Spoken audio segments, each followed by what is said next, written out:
Hello.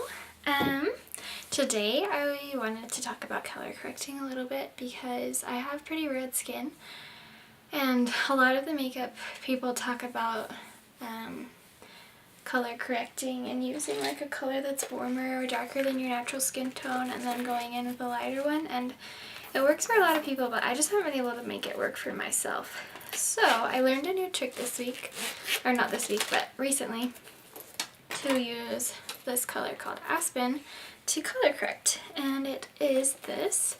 It's like a light brown gray color. So I'm just gonna get started. I use this brush, it's the B² brush, and I just lightly tap into the Aspen color, and then I'm going to stipple it onto my face, just kind of like barely muting the color of red on my cheeks and wherever I have redness, which is basically everywhere. So I don't want to use a ton of product because I don't want to look cakey and I don't want to use a lot of makeup. So I'm just like, I'm tapping it, I'm not swiping. Swiping is going to give you, I'm swiping onto my face, but if you swipe into the makeup, it's going to give you a lot more product, and I don't really want a lot of product. I just, like I said, I just want to mute the redness, and you might not be able to tell a huge difference yet, but you will, which is awesome. So I'm just going to do half of my face so that I can do a really awesome side by side that you can see the difference that it makes.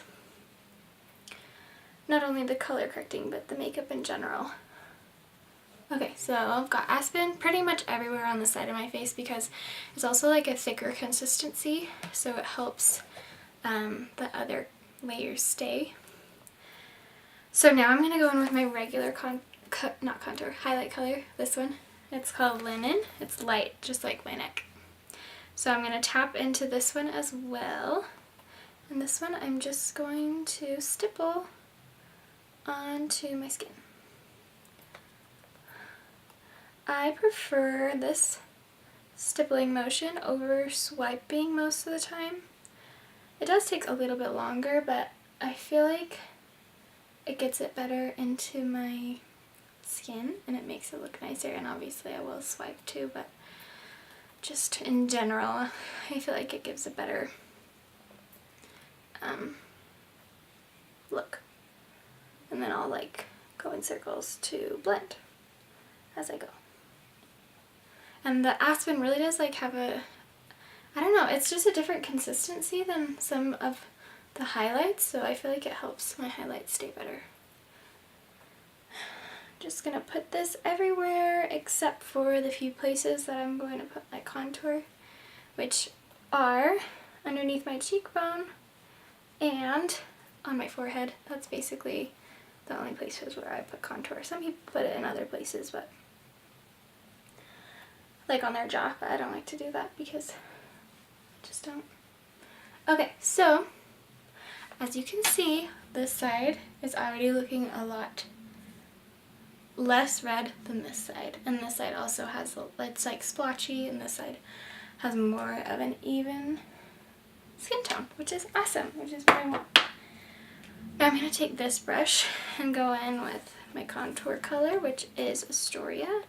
I like this brush because it's smaller and it's easier to control. So this one I do swipe because it's smaller and it's pointed, so it's harder to tap.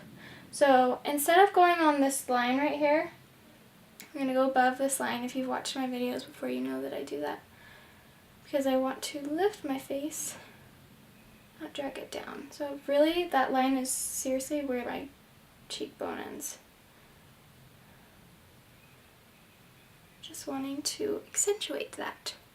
It's kind of, it's up to like your face shape to determine where to put your contour, so I can help you with that because everybody's face shape is different, which is awesome.